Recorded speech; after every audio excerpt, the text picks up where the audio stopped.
Hi, everyone. It's Karen Capello here, and I have the distinct pleasure of introducing you to Dorothy Semenovich. Now, of course, Dorothy Semenovich has a PhD, an MCC, a lot of other letters. She's written books, she's taught courses all over the world, and has a lot of great credibility in the coaching field. And what I want to say is Dorothy lives up to all of that and more. She has a heart and soul that is just gorgeous and is as credible as all of the rest of her qualifications. And one of the things that I notice about Dorothy right off the bat is that she really does support this awareness IQ. She's very aware, and she makes me very aware of what I'm doing, and that's what coaching is all about. So without further ado, Dorothy, over to you. Hello, Karen, and hello, everybody, whoever is joining us from anywhere you are in the world. Thank you for giving us some of your time. I want to say to you, Karen, we often hear that a person knows who they are by the company that they keep, and to be in your company makes me grateful, actually. In Turkish, we have a wonderful expression. It says, Eyvallah, I accept that I've been so lucky to already know you. Oh. So, yeah, that's how I feel. So thank you. And for this time, I would like to do justice to this huge concept that really is built on my many, many years of Gestalt coaching, Gestalt practice, Gestalt theory, tools, and techniques. And with all of that, somewhere in Istanbul, where I have been so blessed to work with wonderful people, and maybe it was something about speaking English to many people who spoke English as a second language. They helped me be more clear and I think more aware. And so I actually birthed the idea of awareness IQ in Istanbul. And what I realized in that lovely ancient but modern world, it's an idea of our times. And it's an idea of our times that in this next 40, 50 minutes, I hope to make more clear, because I think this is the idea that the world is really needing in our fast, in our changing, urgent world that needs us to respond in the moment. How do we do that without awareness? So I invite everyone to take a deep breath as I give you a few slides and hope a few concepts to take you on the way. And Karen, what I'm going to invite from you is when you're aware of a moment that your guidance would really help us, I invite you to join us, because you're one of my aware colleagues in the world that has also worked all over the world. So I think that very often we're in the company of other people that can ask us powerful questions and listen to us in a way, we really hear ourselves with more heightened awareness, which is what resonance is all about. So thank you, Karen. And with that in mind, I want to tell people that this topic of awareness has been boiling in the world in incredible ways with mindfulness and also with leadership development, who many people are really saying, what do leaders need? And one of my thought colleagues, who is a New Zealander who worked in Denver at the Center for Creative Leadership, came up with a very clear way of capturing the challenge of our times. And what he really said is the challenge of our times is something to do with the distinction between knowledge and awareness. So on this little graph, it really comes from Nick Petrie. And if you look at the horizontal line, Nick says that knowledge is something that we all need. You think of physicians, bodies of knowledge, or dentistry, bodies of knowledge, or engineering, or accounting, all these kind of bodies of knowledge that we need to learn and then practice to make sure that we got the foundations to really build our practice on. And all of our training has been prejudiced on knowledge, which, interestingly enough, if you're in a world of radical change, which if you've been following the term VUCA for volatility, uncertainty, complexity, and ambiguity, or years ago, a teacher of mine, he called it whitewater change. We're living in a world like going on the falls where everything is whitewater. And I think we're in those times today of existing knowledge. Socio-technical change is driving knowledge so quickly that existing knowledge becomes obsolete. I mean, I'm still in the days where I got an iPod. Forget about iPod now. It's a smartphone. Things become obsolescent. You look at the iPhone, what, 10? I'm still on iPhone 6, and I thought that was a great upgrade. But that's just an example. So Nick Petrie really says that our knowledge actually becomes limited because of intense obsolescence. And what we need to combat that is our capacity for in-the-moment knowing, which is, of course, the vertical line that we see, that is this vertical line, which he's really calling awareness. And what he's really saying is that awareness is this in-the-moment knowledge that allows us to be adaptive and to use our knowledge from an adaptive perspective. It's not that knowledge is no longer adequate, it's needed. But we need to look at those situational moments that change what existing knowledge is to meet the conditions that were volatile, that were unknown, that were maybe too complex for the body of knowledge, and they were ambiguous. And here's the thing, I wrote the word bataklik because it's a Turkish word that I think really captures this challenge that Nick Petrie says is, if we really have to use our awareness knowledge, then our awareness knowledge, where does it come from? From us. A colleague of mine in some workshop said, knowledge is an inside job. And it is. It starts in ourselves. So how do we use ourselves with what we know is called self-awareness? And so often we have so much going on that what Nick says, but certainly Ron Heifetz at Harvard says, is we have to do our self-work. And Ron Heifetz says we have to do our swamp work, because sometimes our interior, we have so many stories going on, or so many shoulds, or so many demands, or so many old tapes, that if you have an idea in the moment, we don't even hear ourselves. We think, what should we do? What's the knowledge? We don't listen to our awareness. We don't listen to the messages. How many times have we had an idea, not listened to it, and later had regret? So I want to just first invite people just to remember there are moments when you knew something, you had an awareness moment, and if you didn't listen to it, and you went an old way of doing something which didn't work, and you said, but I knew, but I didn't listen. And that's where one of the things that we need to get better is, how do we really recognize the awareness in the moment that works for us? And how do we know when the existing knowledge that we have maybe is not going to quite fit? If people want to know who are listening, just imagine you're going into a meeting with an agenda. You've done your work. You go into a meeting. You look at everybody's faces. And somehow you know that they're not in the place to listen to your agenda. But if you're not feeling comfortable with the capacity to, in the moment, change the agenda, you feel stuck and stale. And the agenda that you worked so hard on does not get well received because you haven't used your awareness cues. Making sense, Karen? Total sense. Great points, Dorothy. Yeah, and of course, there are great points when we can agree, and there are points of misery when we miss it. So, the new buzzword everywhere in the world is we learn from failures and successes. Well, I think successes have to be analyzed. What were the conditions that allowed for success? But what were the failure moments, and what was I not attending to when that happened? And that's the part that really, I don't believe all failure is wonderful. I do believe failure, when we can learn from it, is a gift.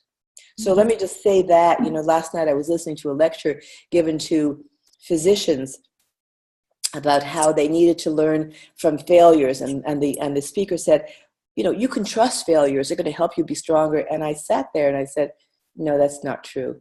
You can't say that to a physician. I mean, finally, I made a statement. I said, you can't say that, because we do have to say, what were you aware of, and how could you have prevented that failure?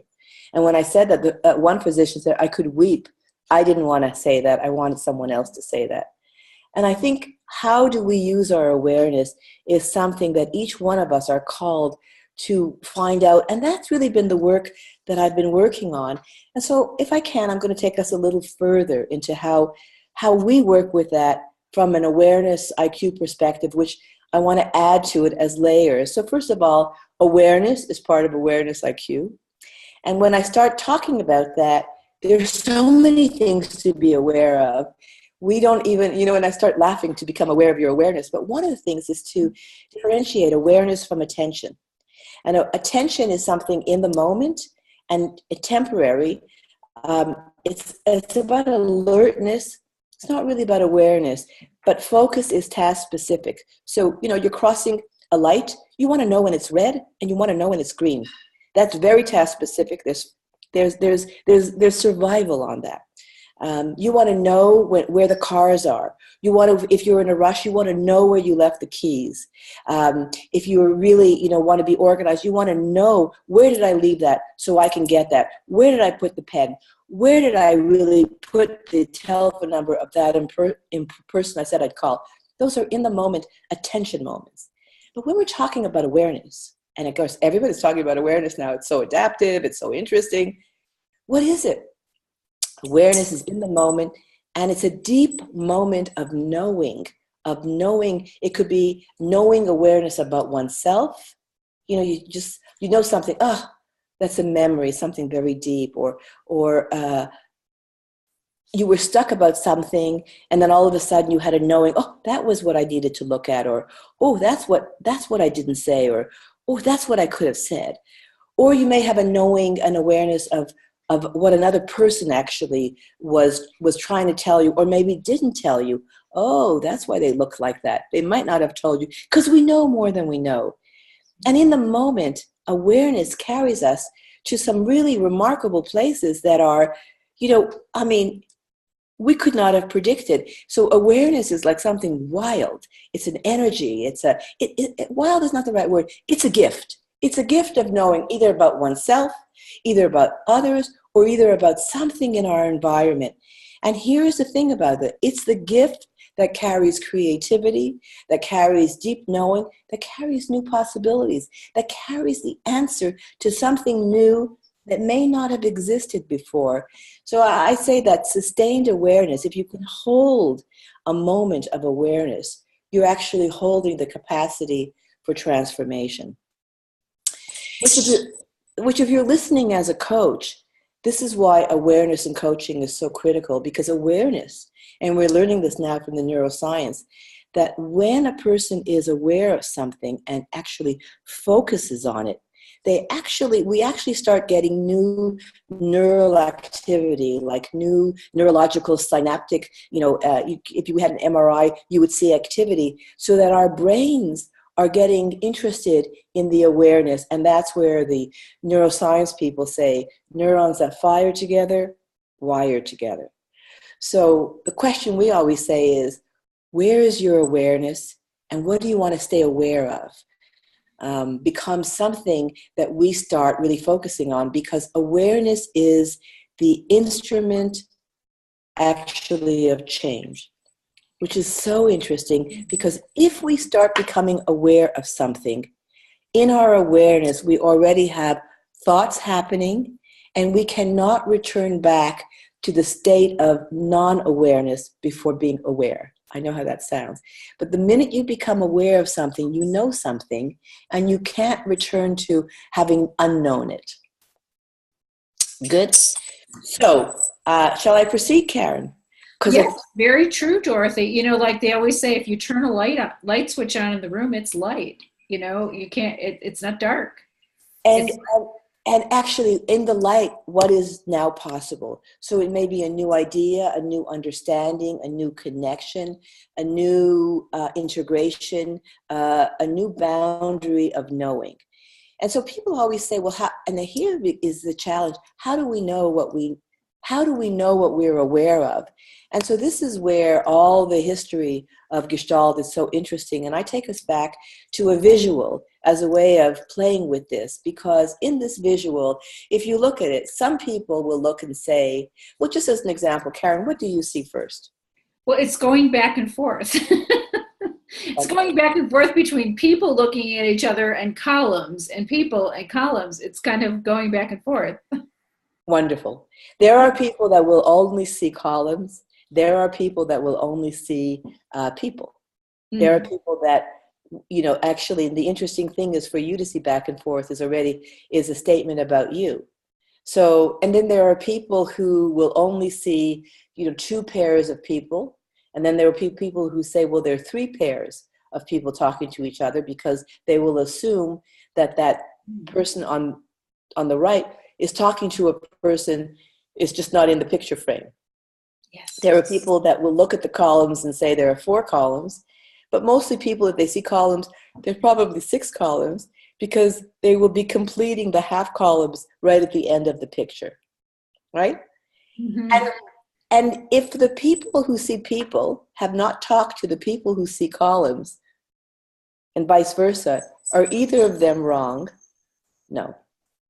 Mm-hmm. But it does become interesting, because this is just, what do you see? What do you notice? And all the mindfulness work is to pay attention on purpose without judgment.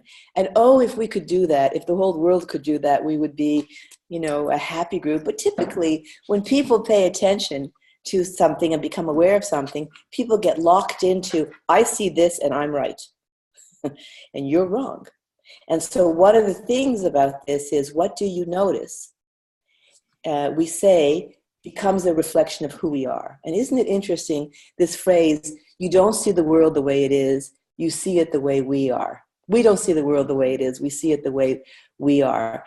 This saying is like 3,000, 4,000 years old, which means that the idea that people see the world differently is ancient wisdom, but what's very modern is we still really quite have not arrived at that. Because on this image, maybe we're just talking about people or columns, but whatever we see is called a figure. That's from the Gestalt perceptual world. But a figure for me may not be a figure for you.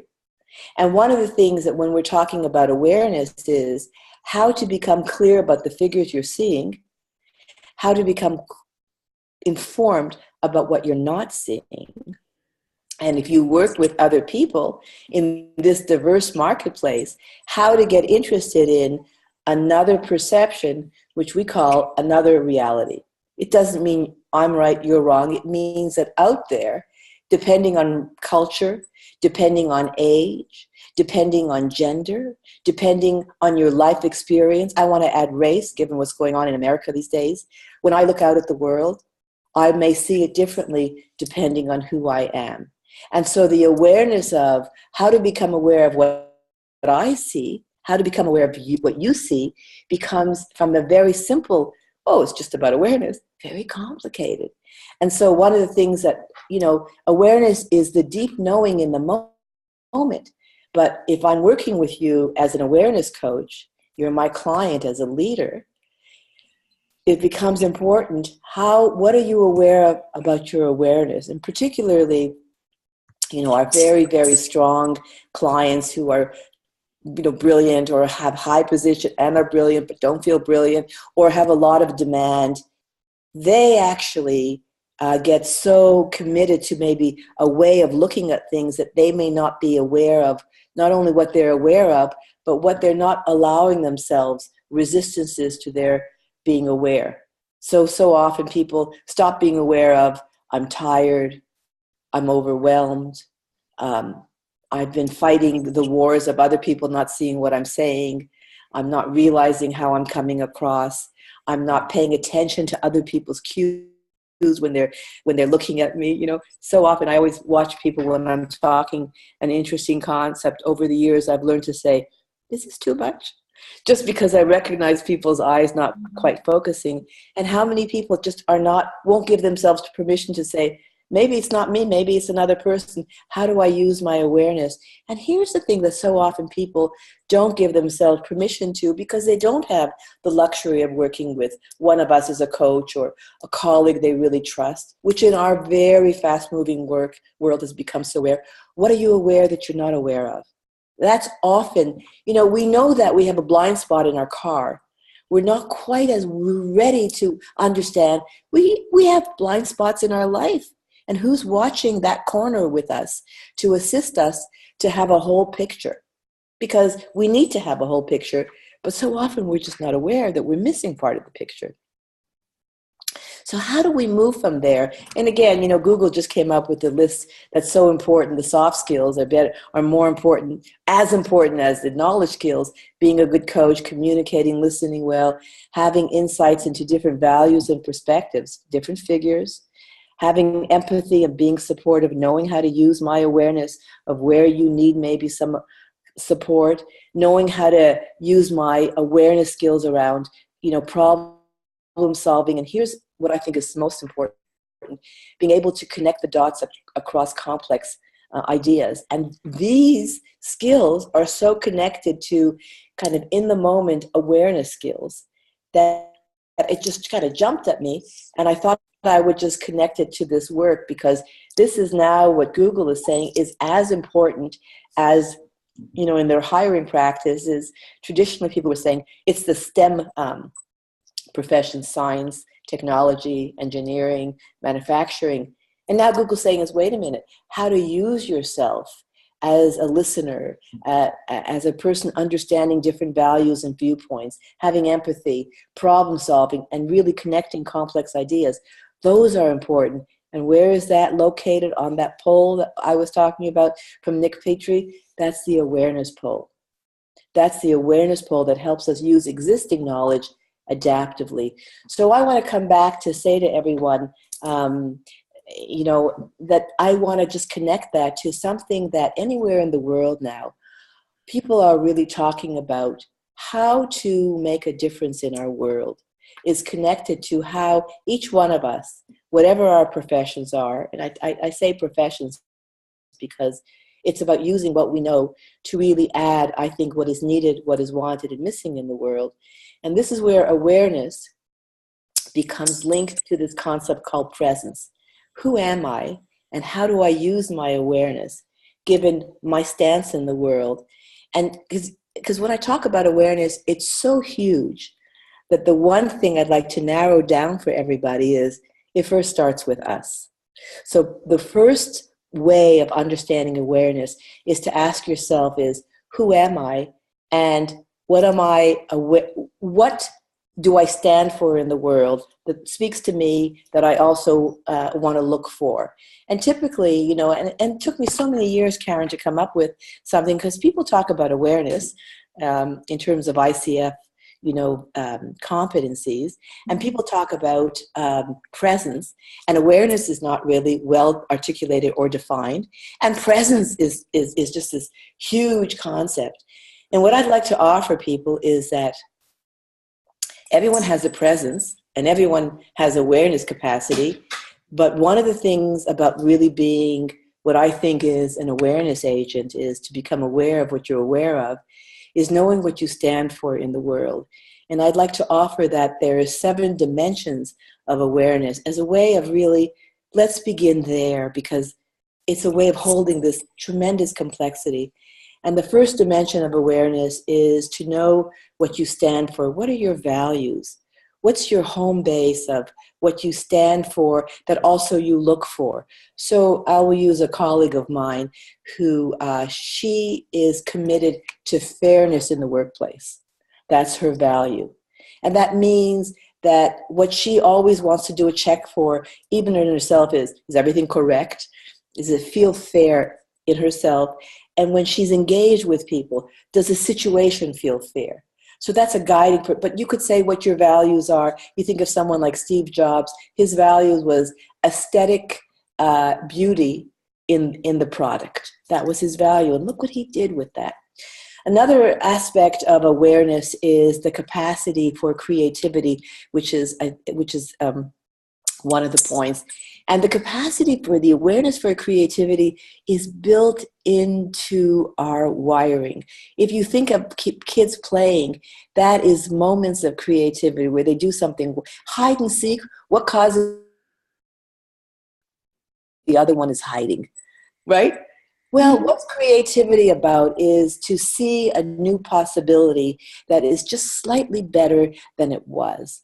I have a client who years ago was in my dissertation. He came up with an industry insurance shift because he understood how to introduce a product in a different way that saved a world of people dying of AIDS. Very famous man, Ron Barbaro. And I'd say to him, oh, what's the benefit? Is there any drawback to creativity? He says, yes, I can never look at something without thinking, how could this be better? So the urge to create is in all of us. And yet imagine some people don't allow themselves to say, I can't think out of the box. The other aspect of awareness is to really look at how your emotions are always trying to give you a message. That's why we call it E-motion. There is activity in emotions.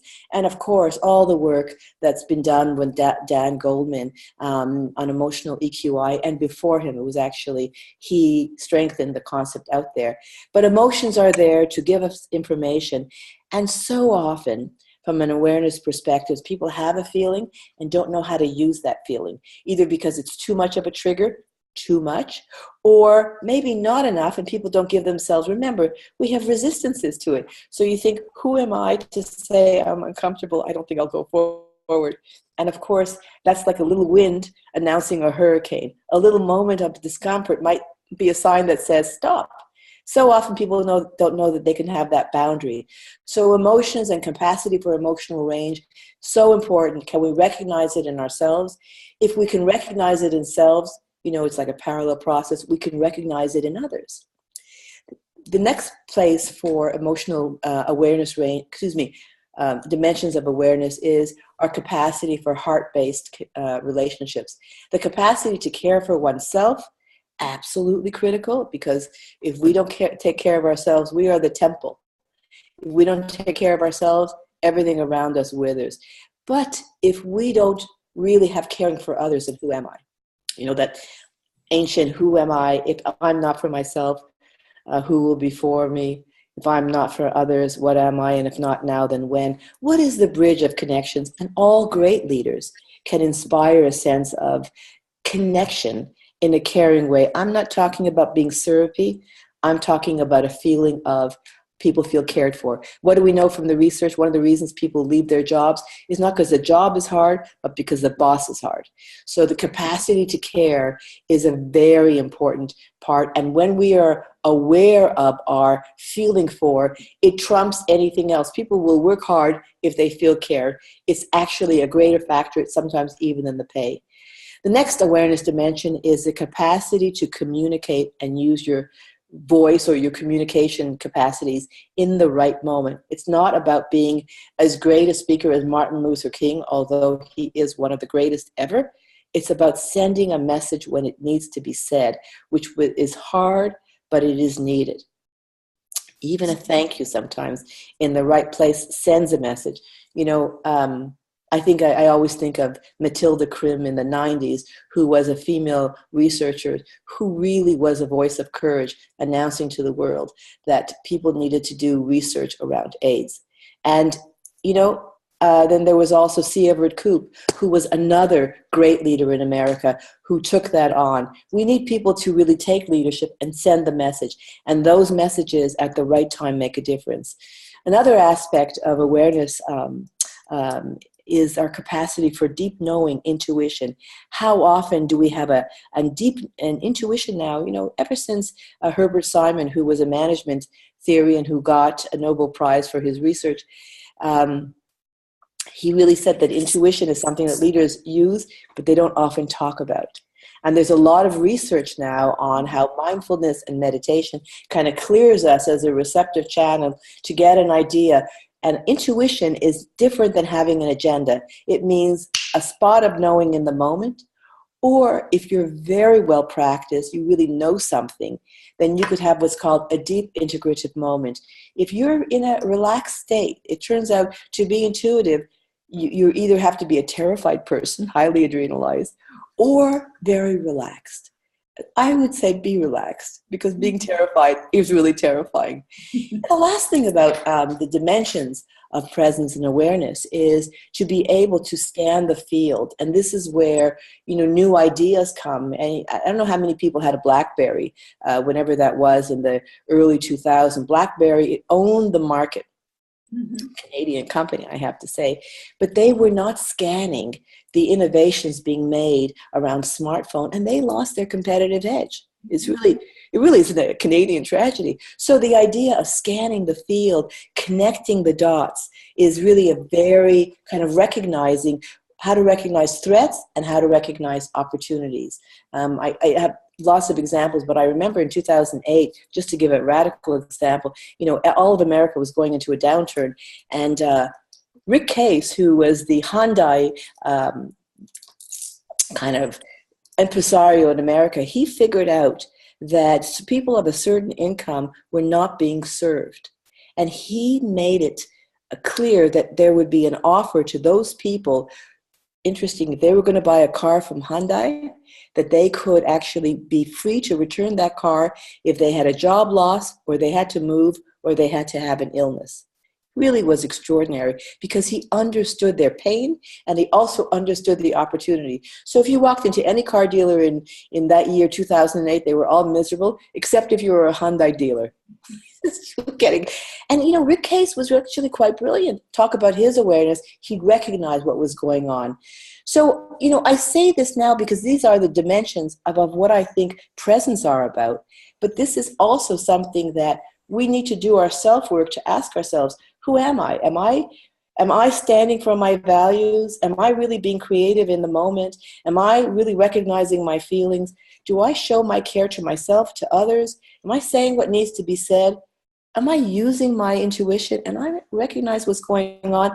You may not be using all these dimensions of awareness, but when they are called, can we access them? So those were the dimensions that I actually wrote about in my book, which I couldn't believe I had this kind of aha moment. And I think it was my work with Jane Warlew and her energetic kind of typology that I started getting interested. And I started getting interested in ancient knowledge and modern expressions. So I used these 7 different dimensions, and then I came up with this integrative, what is awareness IQ? And this is this moment finally to come and to tell everybody, and to tell you, my dear Karen. So if you think about it, presence is about these 7 different dimensions that I just explained. And when we really are visiting those dimensions, asking in our selves works, did I live with that? Did I show up? Do I stand like that person? Then we have what's called embodiment. And of course, if you're going to see a person that stands for their values, not only do they look like, when they speak what they care about, they look like they embody, but it generates a feeling in others that you believe them. So presence that is embodied generates a feeling of trust, which is why presence and embodiment have become so important. But there's something that is really, critical. So that's the self-work. But the work of becoming aware in our world, the work of becoming aware is to look at how other people receive what we are doing. And this is where we move from the noun of who am I to the active use of how do I use my presence? And this is called use of self. How do I use what I'm aware of? And how do I use my presence in the real world to deliver what is needed, what is wanted, what is missing? And this is where I'm calling, awareness now.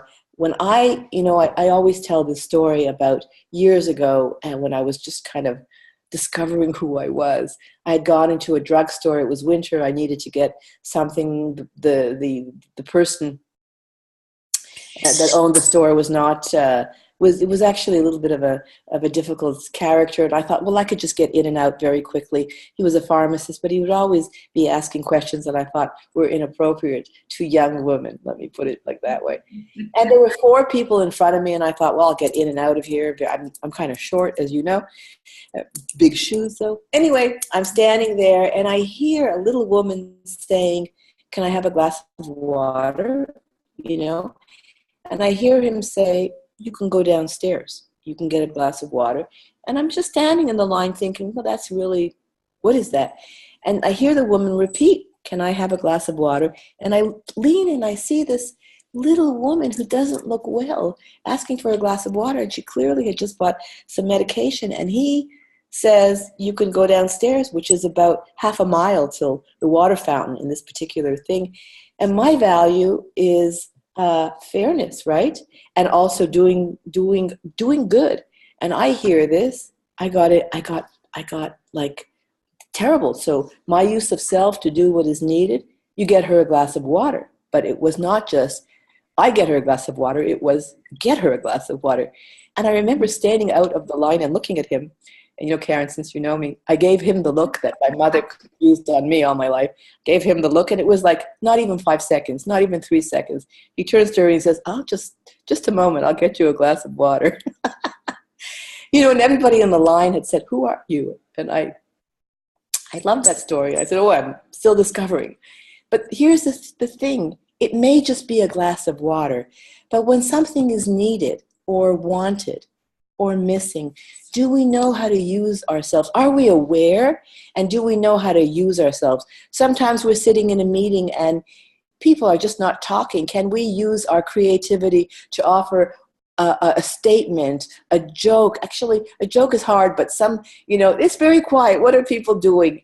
It's very quiet. What would people say if they decided not to talk, not to be quiet? Can we offer, or people are not talking, anything people would like to say to each other, anything that people are not saying because it's hard? Can we use our dimensions of awareness? Mm-hmm. Can we use ourselves in the moment? And here's the important thing. Context is important. Knowing how to use ourselves in a particular context is also, when you talk about cultural competency, contextual competency, that is also awareness. So I really say is when we can use ourselves in the moment, when we use the dimensions of our awareness in the moment to answer what is needed and wanted and missing, we have what's called awareness IQ. We feel satisfied. We feel we've done something. But then the converse is also true. When we've missed the moment that we had an awareness moment, there was a response that we can make. And for whatever reasons, we didn't give ourselves permission, we felt uncomfortable, we lacked a moment of whatever, a belief that we could do it, and we didn't do it. Everyone has had that experience of regret. Could have, would have, should have. And so one of the things that, I think it's important for us to do is to look at what are the practices that could help us learn how to use ourselves in a way that has more support. Interesting. So I want to tell you that if you're working to really help heighten awareness IQ, not only do you need to know how to help people understand their awareness dimensions, their strengths, everybody has them, they may not be aware, then we have to know, how do you use yourself? What's your pattern? So often I used to think, I'm going to wait for someone to say something because they're going to say it's smarter, better, more eloquent. Yes. And I used to say, maybe it could be me. So it's still, you still have that moment of the heart clenching. And then you say, I'm going to say something because nobody else has been. And people will go, I can't believe you said that. And my inner feeling sometimes is, I can't believe no one else did. Right? And I've seen this now in the most brilliant executives, in the most compassionate people. We have that moment that we didn't give ourselves permission. So, may I offer just a little bit more? Can I making sense? Yeah, beautiful. And I want to say this too, Dorothy. I have had an awareness as I grew older. When I was young and the moment passed, I let it pass and I thought it was gone. But I've always noticed now, like I have this awareness that I can always share even after the fact. I can go back and say, wow, I had this awareness that I didn't share. And so that has been very freeing for me. That awareness that you can always go back. You can always say, I need a do-over. I want to say something different. I want to say something else. And our connection to people, I don't know where it's coming in this particular slide, is what causes that. Well, I love it because I think I would say that's your creativity, that's your capacity to be connected, and it's your capacity for voice.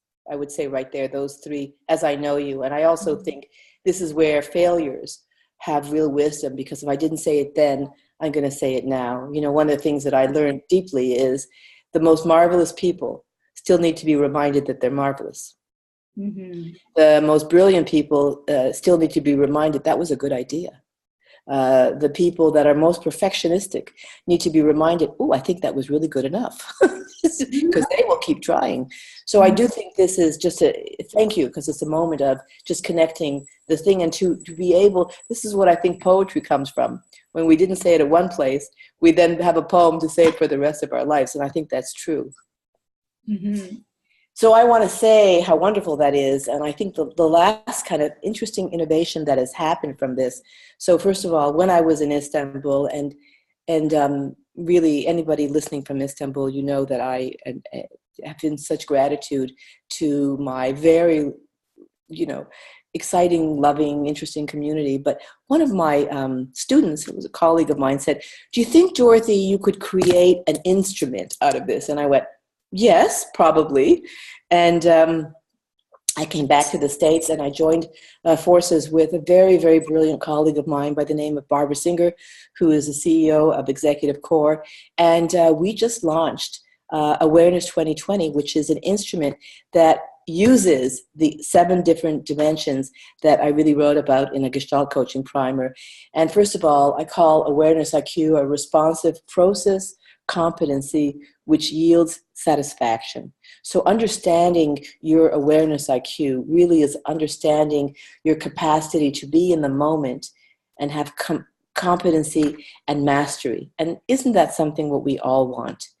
And of course, one thing that I've learned, I could work one-on-one, but the wonderful thing I'd like to just spend a couple of moments is talking about this instrument, this Awareness 2020, which there's 2 phases of it. It's a 360 that's given out at the beginning, and it's a 360 that's given out after 8 to 12 months of coaching, and therefore it makes it a 720, which is really wonderful, because what this is very often when we have an intimate coaching relationship with our client, we are in, to give awareness data, we really need a safe environment. And because the smallest awareness of someone's blind spot could really, just shake them. Really? You see that? You notice that? And of course we do. So we want to be gentle about, may I offer you an awareness? Can I give you an observation? These are the use of self skills that are so important. Can I give you some feedback? These are where we want to be. We want to really anticipate that what we can notice for ourselves may be hidden in the obviousness to the client. So often we become a little bit asleep to our own process. So I know that as I am your colleague, Karen, and very often as a colleague, I've invited you to coach me, and so often you'll tell me something, and I'll be aware of it, but I'll go, no, yes, because we become kind of alienated to what is obvious, either because we don't want to feel really too fantastic about something. We say, who are we? Or it's painful, so we want to just keep it away. It's an old memory. I know very often people will not say anything overly emotional in the workplace, not because they're not emotional beings, but because they're afraid they'll get too emotional. And what will happen if they cry? So, I don't say to anyone crying is good. I never say that. I always say, I understand. Thank you. And I think that's what we can offer. But one of the things I want to say about this instrument, which goes with really helping people understand their patterns of people, how we use our awareness or how we stop back, and that is an instrument that is given to, that we take as a self-assessment, that is then given to our peers, our superiors, our colleagues, our clients, give us a lot of data, and then we can also look at what does this tell us. So that's what this is, the Awareness 2020, which is feedback on on the 7 different awareness dimensions. And these are the dimensions that I just introduced. It does look gorgeous. The person that Barbara got for this is Ellen Flint, and it's a beautiful graphic. And that is each different, self-aware, each different dimension has questions about self-awareness, creativity, emotional intelligence, caring and connection, communication, intuition, and we change scanning to the higher good. And people will fill that out. So I'll fill it out. You could be my peer, maybe my superior would fill it out, my clients would fill it out, and guess what? We get an outcome. After all of this, we get this kind of outcome. And what I love about this, where 5 is, this is the top endorsement, and 0 is, hey, you have a lot of work. 3 probably is the average, is the mean. But for high performers, we really think anything less than 3 is concerning. Concerning is the wrong word. Really major work for development. And of course, you can see the range. And so what's interesting about it is you can get some quick information about your awareness course, and just think how far we've come. Because we teach mindfulness, we talk about awareness, and we've never really had measures of that. And so what I love about this, that I've just really been playing with, is that you can see a radar chart about this, and you can see, according to the grid below, the color of the manager, the direct reports, peers, others, and self. And in this particular diagram, the self is pretty congruent with actually a little bit less in some places and a little bit more in other places. And I'll talk about that in a minute. Well, I'll say it now. One of the things that would come from the research is when you look at this, what is so fantastic about looking at how quantitative data can give you a pattern, when people overrate themselves in terms of these kind of self-awareness patterns, when they overrate themselves higher than what other people rate them, they may not see themselves in alignment, and maybe they're a little bit isolated and not perceiving themselves with enough awareness. They're overrated, and maybe they're too isolated. They might be putting themselves at risk for derailment. Isn't that scary? When they underrate themselves, so often people say, well, I don't want to show off. I hold and I hold it back. But people who will underrate themselves will actually be taking a stance that may be translated into holding themselves back. And where that becomes important is they may hold themselves back from taking the kind of actions that are instrumentally critical for being seen in terms of being a strong leader, or being recognized for taking, a very smart risk. Oh, you spoke at that meeting. Oh, I would never have spoken. Well, of course you spoke at that meeting, and everybody went, wow, I can't believe how wonderful that was. Or you came up with that idea, or, you recommended, let's not sell this. And instead, the company made $20 million because you said, let's wait a year to sell it. And that happened, but you didn't tell anyone about it. So the underrating becomes really important to really say to, when we're doing a feedback thing. And I recently, just as an example, I recently debriefed this to a client. And what I love about this data is the client didn't even need me to debrief it. They just started looking and they said, wow, because what happens is they can see the pattern. Now this is this particular sample report, the person who took this is a pretty high functioning person. It's become clear. But the client that I had that really held themselves back, who was a very brilliant client, he held himself back. And when he saw that it was reflected in the data, he said, people see that? And that's when, or people see him as stronger than he sees himself, really surprised him.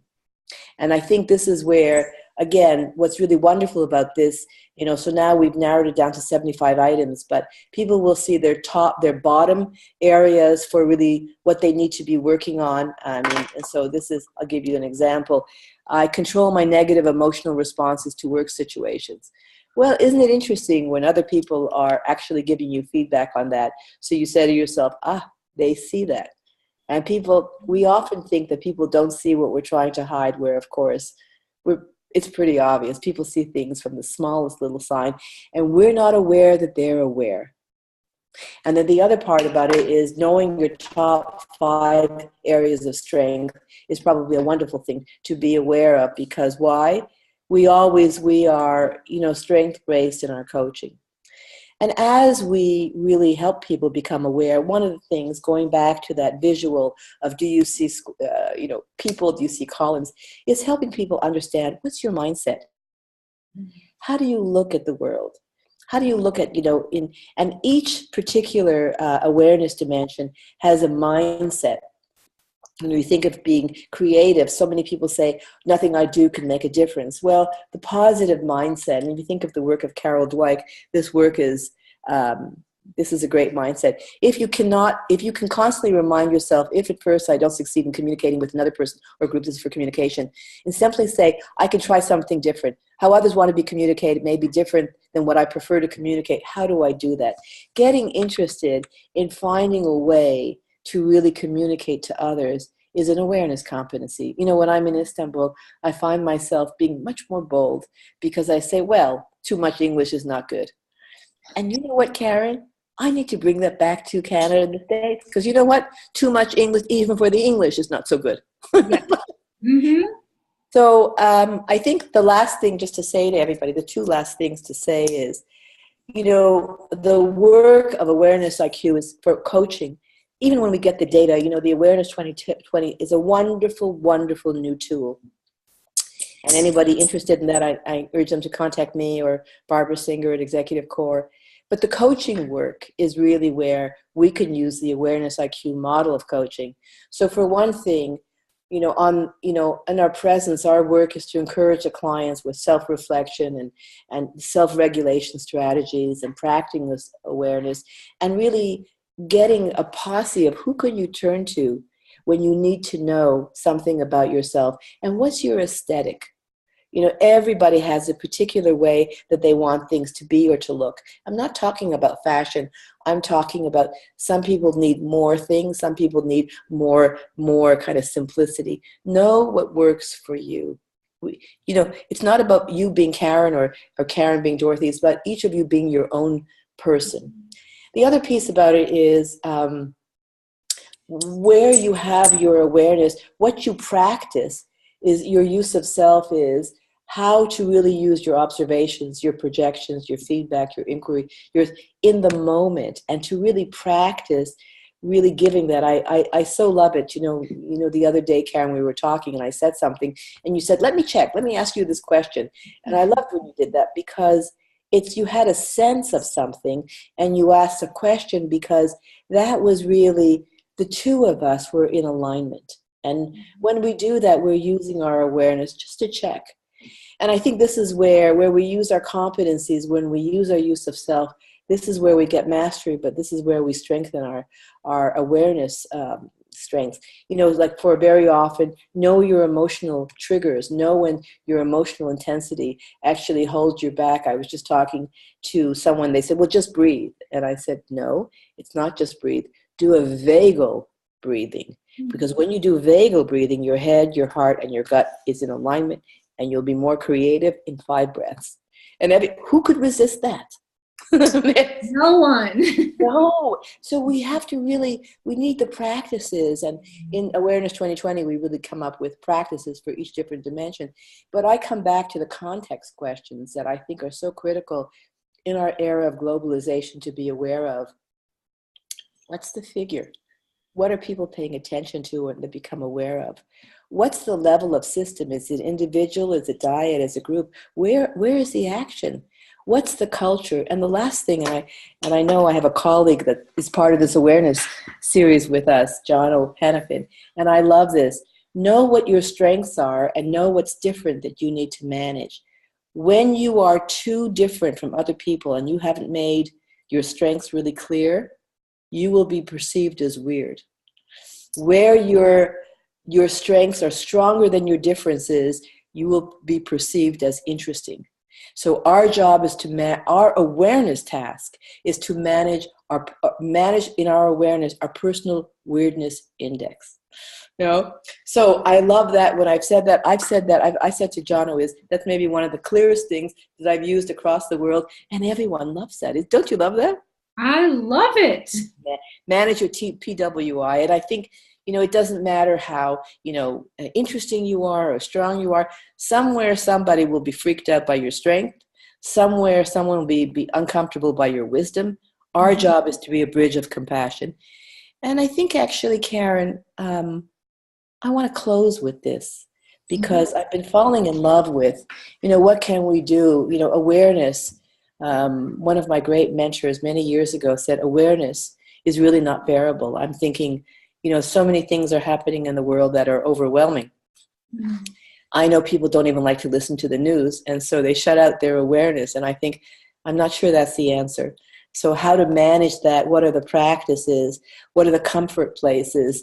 And I love this poem by Mark Nepo, which is so beautiful. He says, we cannot eliminate loneliness, but we could hold each other. We cannot eliminate pain, but we can live a life of compassion. Ultimately, we are small things awakened in the stream, not gods who carve out rivers.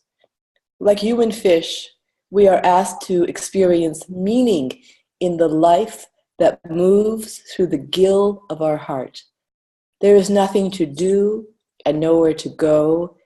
Accepting this, we can go, we can do everything, and we can go everywhere. So I thank you. Thank you, Dorothy. And you have completely lived up to your reputation in both all of your credentials and also your heart and soul. And we're all just so grateful to have you here. Thank you. Well, I want to thank you for this time. This is a creative response to our audio being a bit challenged last time. And I also thought how wonderful to do this with you, because as we say, so much attention is focused on what is awareness and how to work with it, how to measure it, how to have practices that help us do that. And I think, Karen, this comes back to my working with you really supports my speaking this. And I want to invite everyone listening to this, not only to contact me or to contact you or to contact Barbara Singer, but to actually contact themselves and trust that voice in you that's begging to be heard, that really has your deep wisdom, because we know more than we think that we know. So thank you so much. Yes, we do.